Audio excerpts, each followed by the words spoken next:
hard about the filmmaker, and because, you know, when Adam the Woo does his taxes at the end of the year, he does put down filmmaker, okay? So when he's filing, he files as a filmmaker. But, and I'm using Adam the Woo as an example, but the one thing that you have to learn to do to be able to vlog, I mean, to really be able to vlog, as in VLOG, as in video log, is you have to let go of the aesthetics of Hollywood classicism. Which it's hard to do, because people like to watch movies, especially vloggers. They love movies. Adam talks about movies all day long. So does Jordan the Lion and a lot of the others. Like, this is what's called a Dutch angle, okay? And vlogging, you know, that's okay. But it's because you are in my steering wheel right now. See, this is my steering wheel. I'm putting you like in my steering wheel. You can see the steering wheel, right? And then I'm setting it right there. And there's noise and all this stuff. And we're trained to have the movie fed to us with spoon fed, you know. You got guys like Martin Scorsese or Ingmar Bergman or Fellini and David Lynch and all these people.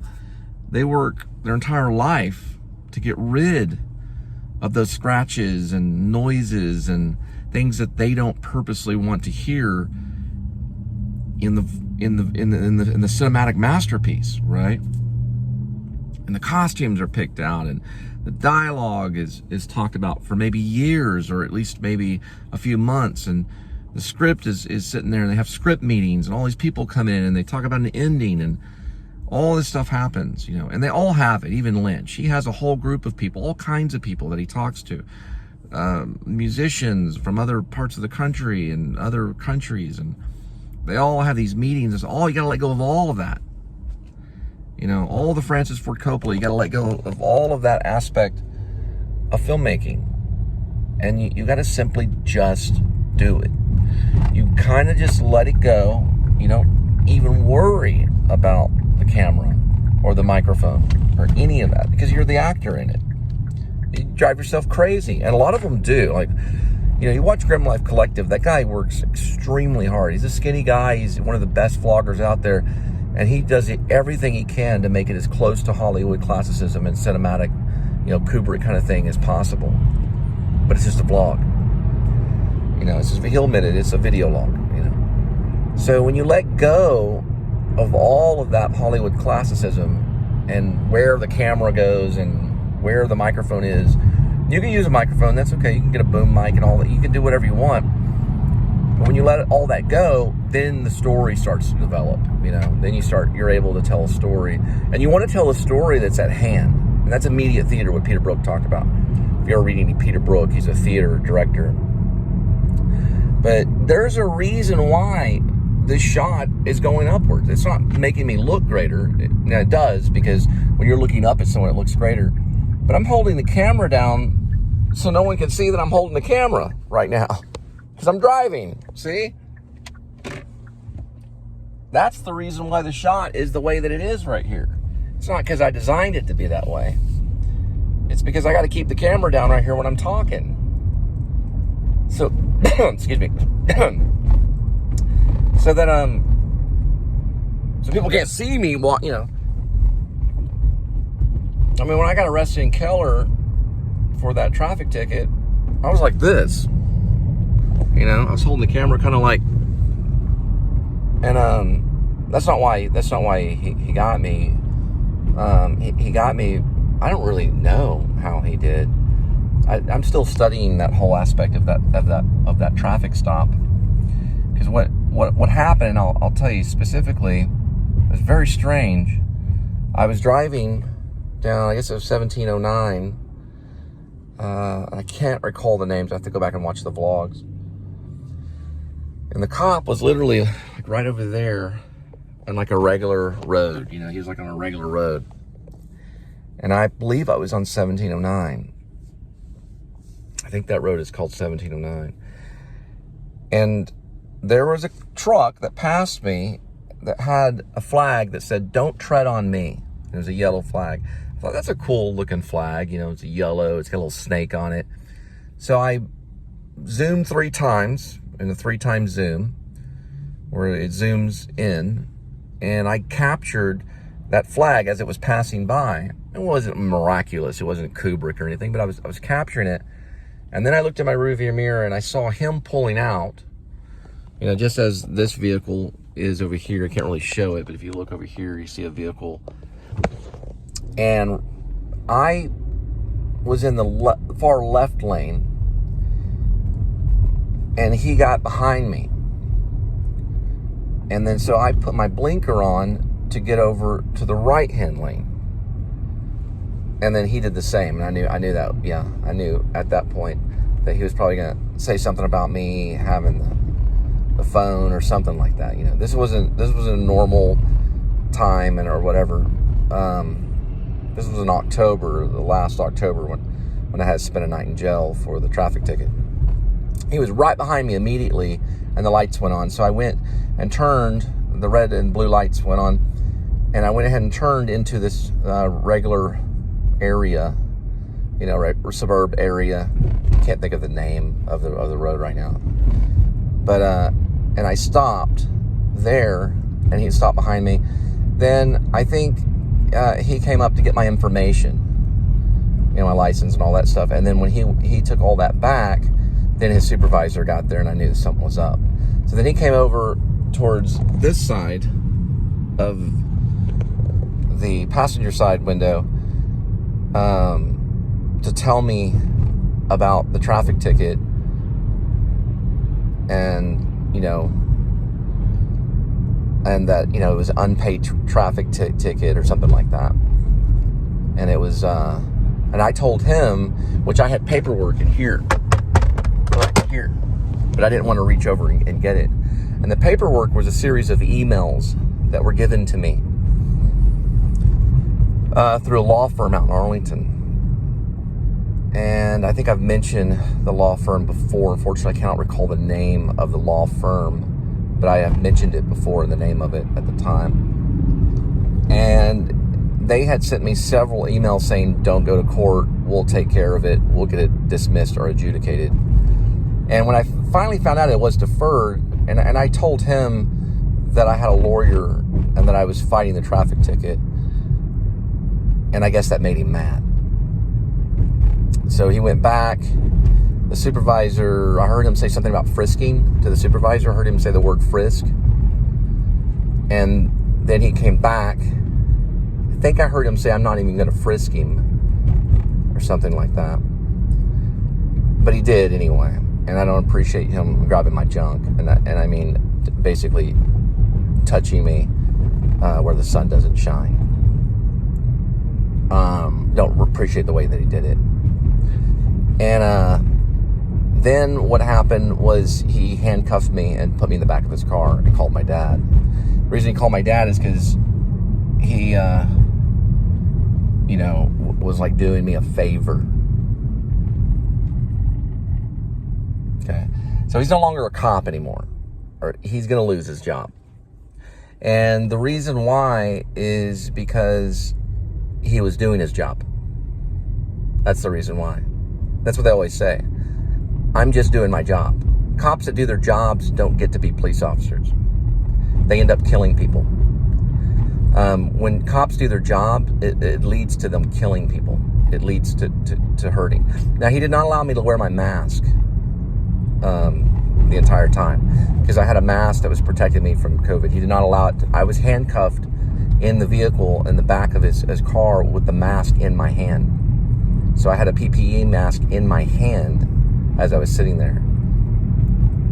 And so my dad came and got the car and all that stuff. We got a neighbor too. My dad can't, he's not the best walker right now, but he got a neighbor to come over and get the car. And then I spent about 17 hours or so, I don't remember the exact amount of time, in jail. And then an anonymous person, I'm saying anonymous person, bailed me out. It was a $400 fine